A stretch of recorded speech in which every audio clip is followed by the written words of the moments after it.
নমস্কার বন্ধুরা, UGC NET 2025-এর form fill up already start হয়ে গেছে। তো আজকের ভিডিওতে আমি আলোচনা করব ইউজিসি নেটের ফর্ম ফিল আপ আপনি কীভাবে করবেন এবং নেটের এক্সাম প্যাটার্ন নিয়ে আমি আলোচনা করব। কত নম্বরে এক্সাম হয়, কতক্ষণ টাইম থাকে এবং কোন কোন কোর্সের জন্য আপনি এলিজিবিলিটি ক্রাইটেরিয়া কী থাকছে, সমস্ত তথ্য দেবো আজকের এই ভিডিওতে। তো স্কিপ না করে পুরো ভিডিওটি দেখতে থাকুন।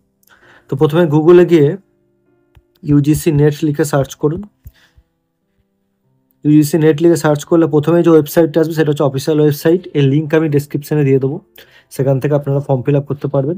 তো ইউজিসি নেটের অফিসিয়াল ওয়েবসাইটে গিয়ে দেখুন প্রথমেই দেখাচ্ছে opening of the online portal for submission of online application form for UGC net 2025 registration. তো আপনাকে প্রথমে রেজিস্ট্রেশন করতে হবে। আর ওপরে দেখুন দেখাচ্ছে ক্লিক হিয়ার টু রেজিস্টার আর লগ ইন। ঠিক আছে, তাহলে আপনি যদি ফার্স্ট টাইম রেজিস্ট্রেশন করেন তাহলে প্রথমে রেজিস্ট্রেশন ডিটেলস দিতে হবে। ঠিক আছে, নিউ ক্যান্ডিডেট রেজিস্টার হ্যাঁ লেফট প্যানেলে আপনাকে দেখাচ্ছে। ঠিক আছে, তাহলে আপনাকে প্রথমে এখানে ক্লিক করতে হবে। এখানে ক্লিক করে দেখুন এখানে দেখিয়ে দিচ্ছে জেনারেল ক্যাটাগরির জন্য অ্যাপ্লিকেশন ফি লাগছে 1150 টাকা, ওবিসির জন্য লাগছে 600 টাকা, এসসি এসটির জন্য লাগছে 325 টাকা। আচ্ছা, এখান থেকে ইনফরমেশন বুলেটিনও আপনি ডাউনলোড করে দেখে নিতে পারেন কী কী ইনফরমেশন আছে। আচ্ছা, আপনাকে ফটোগ্রাফ আপলোড করতে হবে, তার সাইজ এখানে দিয়ে দিয়েছি জেপিজি ফরম্যাটে, সাইজ হতে হবে 10 কেবি থেকে 200 কেবির মধ্যে, এবং সিগনেচারও আপলোড করতে হবে 4 কেবি থেকে 30 কেবির মধ্যে। ঠিক আছে, এবং পেমেন্ট করতে হবে। পেমেন্টের জন্য debit card, credit card, net ব্যাঙ্কিংয়ের প্রসেসে আপনি পেমেন্ট করতে পারেন। এবার পাসওয়ার্ড কী করে জেনারেট করতে হবে সেটাও দিয়ে দিয়েছে। ঠিক আছে, এখানে প্রথমে I have download the information bulletin, মানে আপনি ওটা ভালো করে পড়ে নিতে হবে, করে এখানে প্রসিড করতে হবে। এখানে প্রসিড করলেই ঠিক আছে কোনো একটা আপনাকে সিলেক্ট করতে হবে। আমি এখানে প্যান কার্ড চুজ করছি, তো এখানে আমাকে প্যান নাম্বার দিতে হবে। আমি আমার প্যান নাম্বার দিয়ে আমি ক্লিক একটু প্রসিড করলে দেখুন চলে আসছে রেজিস্ট্রেশন পেজটা। পার্সোনাল ডিটেলস দিতে হবে, এখানে ক্যান্ডিডেটের name, father's name, mother's name, date of birth, email address, আরেকবার ইমেল অ্যাড্রেস দিতে হবে, কনফার্ম করতে হবে, জেন্ডার চুজ করতে হবে, mobile number, alternative mobile number, nationality, identity type. ঠিক আছে, আইডেন্টিফিকেশান একটা নাম্বার দিতে হবে। ঠিক আছে, দিয়ে আপনাকে অ্যাড্রেস দিতে হবে, তারপরে পাসওয়ার্ড সেট করতে হবে। সেট করে কিন্তু আপনি সাবমিট করলে আপনার জেনারেট হয়ে যাবে, এবং সেখান থেকে এটা আপনার অ্যাপ্লিকেশান নাম্বার জেনারেট হবে, এবং যে পাসওয়ার্ড দিয়েছেন সেই পাসওয়ার্ড আপনি দিলে, আমি এখানে ডিটেলস ফিল আপ করিনি বলে আমার আসছে না। ঠিক আছে, সেটা সাবমিট করার পর যে সেই ডিটেলসে আপনি ফাইনালি লগ ইন করতে পারবেন। ঠিক আছে, তো তখন আপনাকে সেই রেজিস্টার লগ ইনে ক্লিক করতে হবে।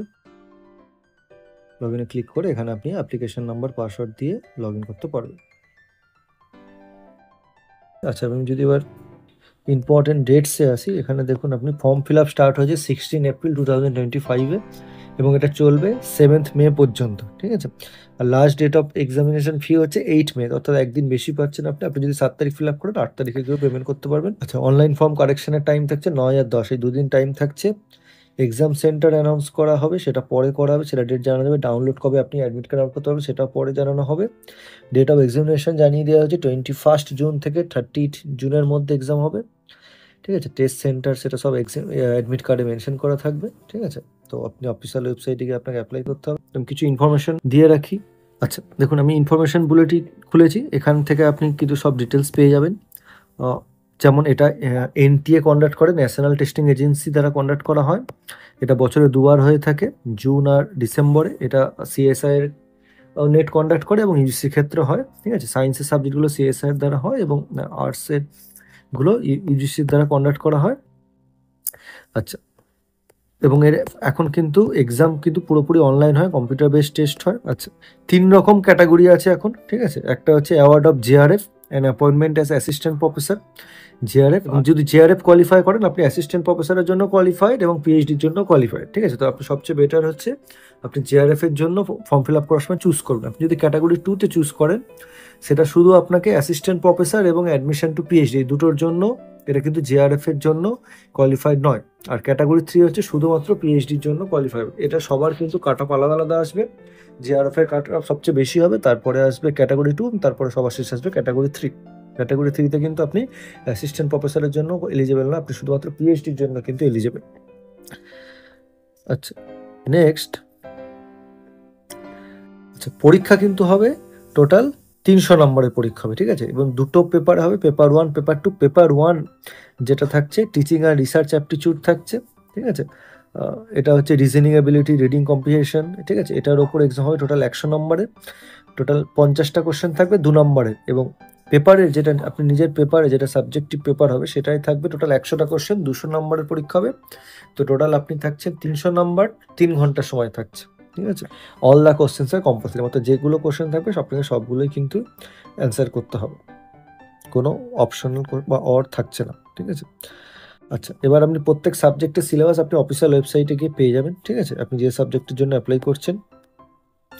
আচ্ছা, এবার হচ্ছে যে মার্কিং স্কিম যেটা বললাম, ঠিক আছে, কারেক্ট অ্যান্সারের জন্য আপনার 2 নম্বর থাকছে, কিন্তু এখানে কোনো নেগেটিভ মার্কিং থাকছে না, ঠিক আছে, এটা একটা খুব সুবিধা, কোনো নেগেটিভ মার্কিং থাকছে না।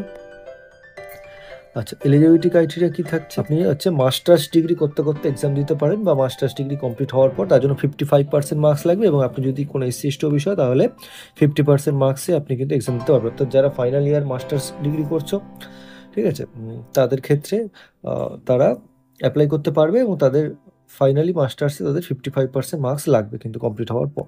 আচ্ছা, কিছু রিজার্ভেশন আছে, আপনি সেই মতো কাট অফ উঠবে, ঠিক আছে। SC/ST OBCর জন্য আলাদা রিজার্ভেশন আছে, এবং এখানে স্টেপস দেওয়া আছে আপনি অনলাইন কীভাবে অ্যাপ্লাই করবেন, ঠিক আছে।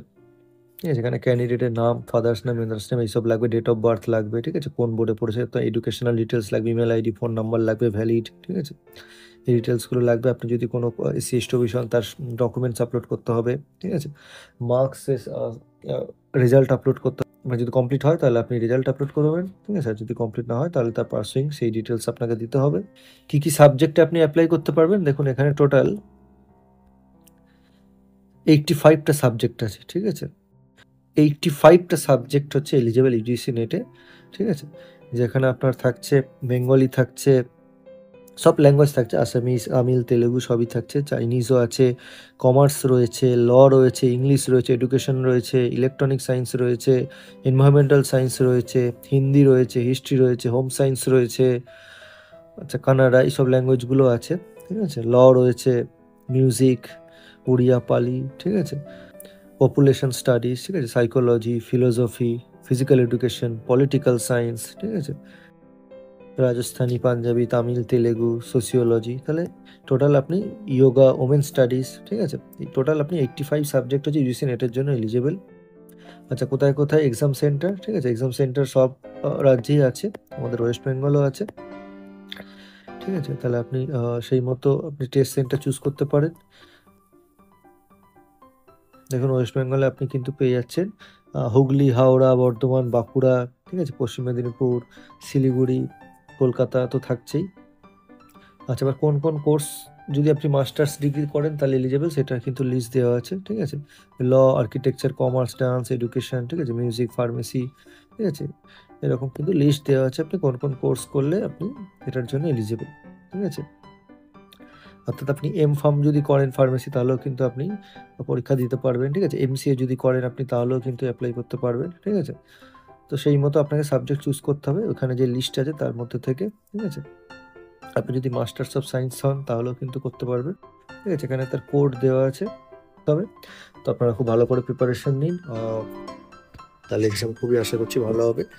তো আমার এই ভিডিওটা যদি ইনফরমেটিভ মনে হয়ে থাকে তাহলে একটু লাইক করে দেবেন, এবং চ্যানেলটি সাবস্ক্রাইব করে পাশে থাকবেন, তাহলে এরকম আরও ভিডিও করে উৎসাহ পাবো। ধন্যবাদ ভিডিওটি দেখার জন্য।